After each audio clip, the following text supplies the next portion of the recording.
મનરેગા પર પ્રહાર સહન નહીં. વીબી ગ્રામજી યોજના સામે કોંગ્રેસનું આંદોલન. ભરૂચથી મનરેગા બચાવોનો શંખનાદ. ગુજરાત કોંગ્રેસ દ્વારા ભાજપ સરકારની ગરીબ વિરોધી નીતિઓ સામે મોરચો ખોલવામાં આવ્યો છે. ભાજપ સરકાર દ્વારા અમલમાં મુકાયેલી કહેવાતી વીબી ગ્રામજી યોજનાના વિરોધમાં કોંગ્રેસે મનરેગા બચાવો આંદોલન શરૂ કરવાની ઘોષણા કરી છે. આ અંગે ભરૂચ જિલ્લા કોંગ્રેસ સમિતિ દ્વારા પત્રકાર પરિષદ યોજવામાં આવી હતી. પત્રકાર પરિષદમાં કોંગ્રેસના નેતાઓએ આક્ષેપ કર્યો કે ગુજરાત ભાજપ સરકાર મહાત્મા ગાંધી રાષ્ટ્રીય ગ્રામીણ રોજગાર ગેરંટી કાયદાને તબક્કાવાર રીતે ખતમ કરવાની સાજિશ રચી રહી છે. વીબી ગ્રામજી કાયદામાં કરાયેલા સુધારા ગ્રામ્ય ગરીબો, ખેડૂતો, ભૂમિહીન મજૂરો, મહિલા શ્રમિકો તેમજ દલિત અને આદિવાસી સમુદાય માટે દગારૂપી અને નુકસાનકારક હોવાનું કોંગ્રેસે જણાવ્યું હતું. કોંગ્રેસના પ્રવક્તાએ જણાવ્યું કે દુષ્કાળ, પૂર જેવી કુદરતી આપત્તિઓ તેમજ આદિવાસી વિસ્તારોમાં મનરેગા યોજના ગરીબો માટે જીવનરેખા સમાન છે. આવા સંજોગોમાં મનરેગાને કમજોર બનાવવાના પ્રયાસો સીધા ગરીબોની રોજીરોટી પર ઘા સમાન છે.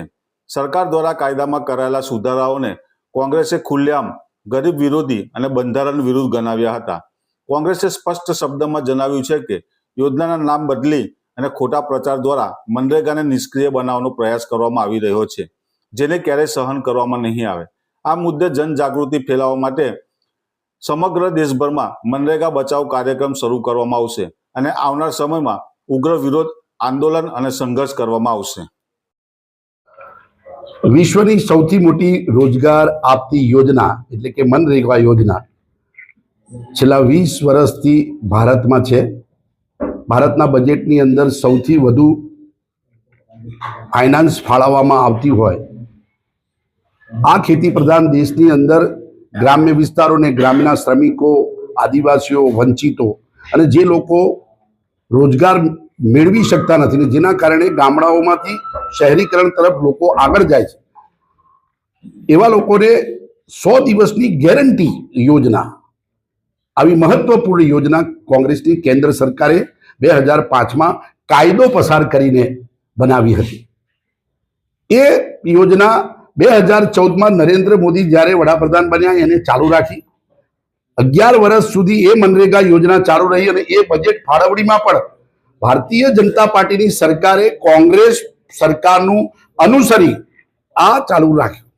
પરંતુ અચાનક ચૂંટણી પહેલા મનરેગા યોજનાનું નામ બદલી વીબી ગ્રામજી આવું એક નામ આપી અને એને અપભ્રંશ કરી રામજી નામની યોજના કરી લોકોની ધાર્મિક લાગણીઓ દુભાવવાનો અને એને છેડવાનો પ્રયાસ કરી કોંગ્રેસ પર આક્ષેપ કરવાનો પ્રયાસ કર્યો. એનો પહેલા ખંડન કરીએ.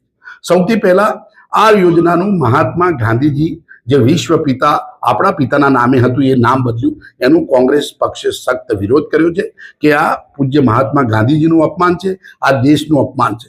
એક તરફ ગંભીર વિચારધારા સાથે ગાંધીજી માટે સૌથી પહેલા વાત કરતી ભારતીય જનતા પાર્ટી, બીજી તરફ આ પ્રકારે પૂજ્ય મહાત્મા ગાંધીનું નામ જે મનરેગામાંથી નીકાળ્યું છે એ બાબતનો કોંગ્રેસ પક્ષે સખ્ત વિરોધ કર્યો છે અને શરમજનક ગણાવ્યું.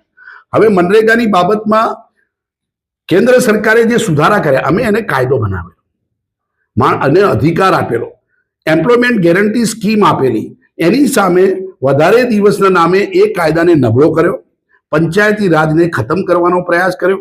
નીચલા લેવલથી લોકો જોડાઈને જે પ્રકારે આ યોજનાની અંદર કામ કરતા હતા એની સામે સરકારીકરણ કરી એના ઉપર કંટ્રોલ કરવાનો જે પ્રયાસ કર્યો છે એનો અમારો સખ્ત વિરોધ છે.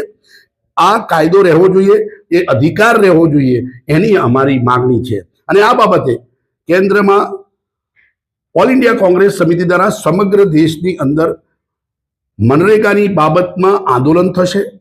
અત્યારે સમગ્ર ગુજરાતની અંદર પ્રેસ કોન્ફરન્સ આવતીકાલથી તાલુકા કક્ષાએ, જિલ્લા કક્ષાએ, શહેરી કક્ષાએ, ગ્રામ્ય સ્તરે, તમામ સ્તરે મનરેગા યોજનાને નબળી પાડવાનો જે પ્રયાસ કર્યો અને સમાજના છેવાડાના માણસને અન્યાય કરવાની જે વાત થઈ છે એ લોકો સુધી પહોંચાડવા માટે કોંગ્રેસ પક્ષ આજથી આંદોલનની શરૂઆત કરે છે.